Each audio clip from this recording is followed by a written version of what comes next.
Monsieur le Président, Mesdames, Messieurs, nous ne voulons plus fermer les yeux sur la tragédie qui se déroule dans le Sahel. Des groupes terroristes sèment la terreur, pillent, tuent les populations civiles innocentes.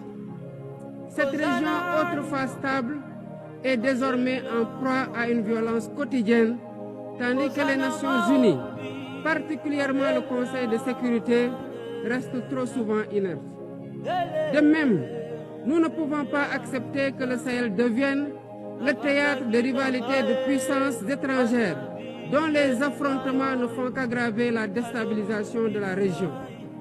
Je dois rappeler ici que la paix et la sécurité de l'Afrique sont indissociables de la paix mondiale.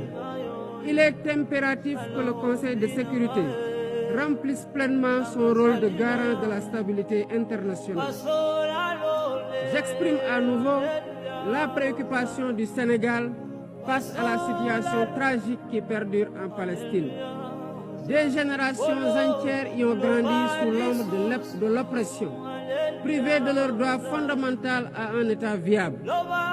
Le Sénégal, en tant que président du Comité pour l'exercice des droits inaliénables du peuple palestinien, appelle à un cessez-le-feu immédiat et durable. Nous réitérons notre soutien à la solution des deux États, avec Jérusalem-Est comme capitale de la Palestine, conformément aux résolutions pertinentes des Nations Unies. Cette guerre qui n'épargne ni femmes, ni enfants, ni infrastructures vitales est une plaie ouverte sur la conscience internationale. Il est impératif que le droit international humanitaire soit rétabli dans toutes les zones de conflit et que les Nations Unies jouent pleinement leur rôle de médiateur et de garant de la paix. Mesdames et Messieurs, la paix n'est pas seulement l'absence de guerre. La paix, c'est aussi la possibilité pour chaque être humain de vivre dans la dignité, de se nourrir, de se loger, de s'éduquer et de recevoir des soins. Or, aujourd'hui, plus de 750 millions de personnes ne mangent pas à leur faim et des millions basculent chaque jour dans l'extrême pauvreté. Ces chiffres éloignent de plus en plus le monde des objectifs de développement durable fixés pour 2030. Nous ne pouvons plus accepter que les mécanismes de gouvernance mondiale continuent de reproduire ces inégalités. Il est alors temps de rompre avec la logique du chacun pour soi et de bâtir un nouveau contrat social global fondé sur la solidarité et la coopération.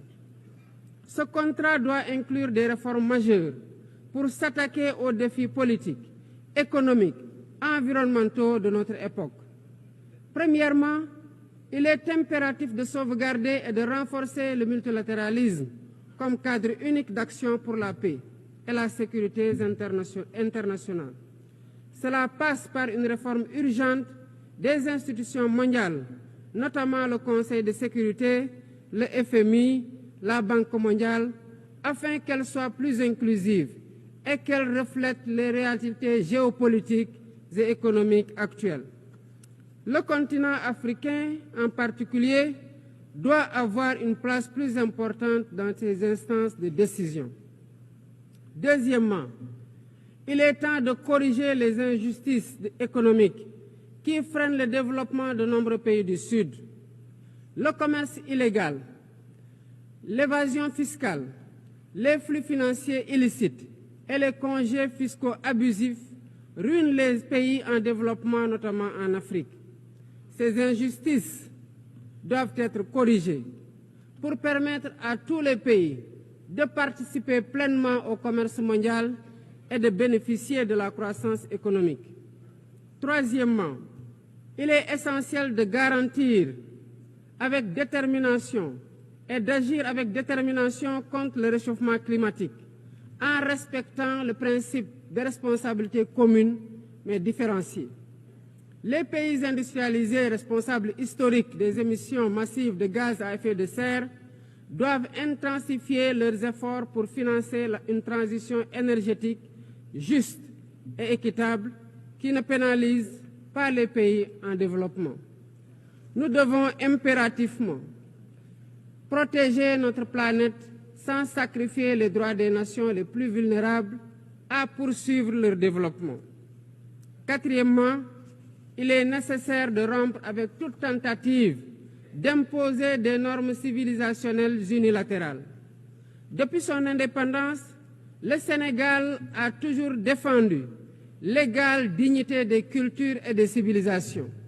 Et cette diversité doit continuer à être la base de la coexistence pacifique entre les peuples. Aucune nation ne devrait imposer aux autres ses pratiques ou ses valeurs comme normes universelles. Le respect des différences est le fondement de la stabilité et de la paix dans le monde.